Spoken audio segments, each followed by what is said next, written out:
Welcome to the Salmon Runs YouTube. Enjoy the video. Start by gathering precise ingredients so the cookies bake consistently. Use 2 cups plus 1/4 cup all-purpose flour, 1 teaspoon baking soda, and 1/2 teaspoon salt. Beat 1 cup unsalted butter at room temperature with 3/4 cup packed brown sugar and 1/2 cup granulated sugar until creamy.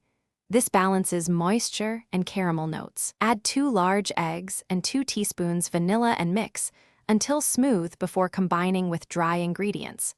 Measuring and room temperature components create reliable emulsion and lift. Whisk the dry ingredients together in a separate bowl, then add them to the butter-egg mixture and fold until just incorporated. Avoid overmixing to prevent tough cookies. Fold in 1/2 cup semi-sweet chocolate chips, and if desired, 1/2 cup chopped nuts, gently so chips stay intact and distribution is even.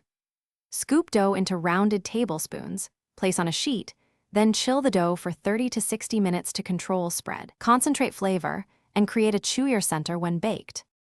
When ready, preheat the oven to 350 degrees F and arrange chilled dough 2 inches apart on a parchment-lined sheet to allow even air circulation and predictable spread.